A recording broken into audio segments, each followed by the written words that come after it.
ہیں راحیل انار عباسی صاحب، جنہوں نے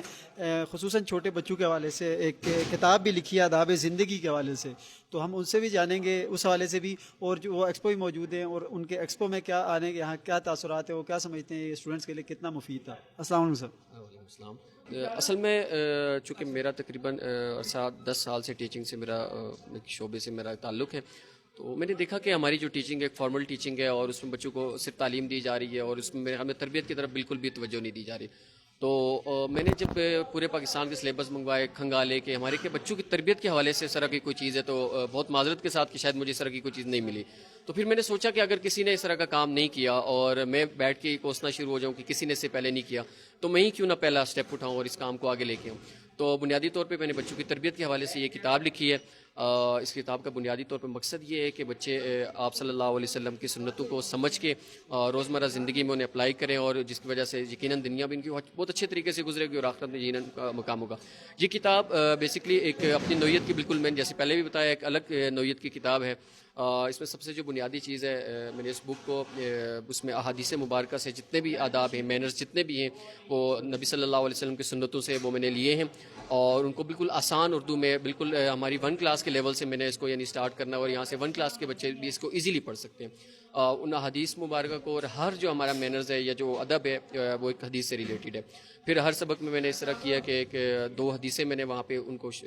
ایڈ کیا ہے سند اور حوالہ کے ساتھ، تاکہ ہمارے بچے آپ صلی اللہ علیہ وسلم کی زندگی کو سامنے رکھتے ہوئے ان حدیثوں کو سمجھیں، اور ان کے دماغ میں یہی بات ہو کہ ہم جو کر رہے ہیں اس کا فائدہ کیا ہے، سنت کا فائدہ بھی اس میں ذکر ہے۔ اور اس کے علاوہ اس بک کو میں نے کلرنگ بک بنایا ہے، چونکہ بچے جس چیز میں کلرنگ کرتے ہیں یا اسکیچنگ کرتے ہیں تو وہ جلدی ان کے مائنڈ میں بیٹھ جاتی ہے، تو میں نے بچوں کے کلرنگ کے حوالے سے بھی اس میں کام کیا ہے، ہر مینر کے ساتھ اس کے ریلیٹڈ ایک اسکیچ بنایا ہے، تاکہ وہ بچہ جب اس میں کلرنگ کرے گا تو وہ آٹومیٹکلی اس کے مائنڈ میں بیٹھے گی۔ اس کے علاوہ ایک بنیادی چیز جو ہے اس کے جو اسکیچز ہیں، اس میں نے یہ چیز دیکھی ہے کہ ہم نے اسلامک کلچر کو میں نے سامنے رکھا ہے، اس میں جو گیٹ اپ ہے بوائز یا گرلس کا جو بھی ہے اس کو میں نے اسلامک گیٹ اپ دی ہے، تاکہ ہمارے بچے اسٹارٹ سے ان کے مائنڈ میں اس طرح کی چیزیں آ جائیں۔ پھر اس کی ایک اور خصوصیت بک کی یہ ہے کہ اس کو آگے جا کے میں نے جو اس کی ایکسرسائز وغیرہ جو دی ہیں، اس میں اسپیسیفک میں نے ایکسرسائز اس طرح سے بنائی ہے کہ وہ ٹوٹلی جتنے بھی ہمارے جو پچھلے سبق میں جتنی بھی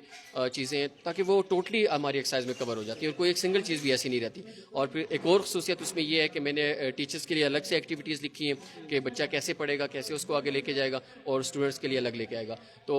امید کرتا ہوں کہ ایک چھوٹی سی کاوش تھی جس کو میں نے سامنے لے کے آیا، انشاءاللہ میرا ارادہ ہے کہ پوری ایک سیریز بنانے کا 1 کلاس سے 5 کلاس تک لے کے، ابھی تو 1 کلاس میں الحمدللہ پورے پاکستان سے ڈیمانڈز بھی آ رہی ہیں، اور بہت سے اسکولز میں اس کو ایز اے سلیبس وہ انٹر کر بھی دیا گیا، تو انشاءاللہ اللہ سے دعا ہے کہ اللہ اس میری چھوٹی سی کاوش کو قبول کرے اور مزید لکھنے کی توفیق عطا فرمائے۔ ناظرین، یہ تھا ہمارا یونین کا اسپیشل پروگرام، جو کہ ہم نے مری آرٹ کونسل میں یہاں پہ جو اسٹوڈنٹ ایکسپو تھا اس کے حوالے سے کیا، اور یہاں پہ آپ نے جیسے دیکھا مختلف اسٹوڈنٹ سے ہم نے بات کی، ٹیچر سے بات کی، آرگنائزر سے بات کی، ان سب کا یہ کہنا تھا کہ اس دور میں تعلیم کے جو ساتھ ساتھ جو غیر نصابی سرگرمیاں اس طرح کی ایکٹیویٹیز ہیں، وہ اسٹوڈنٹ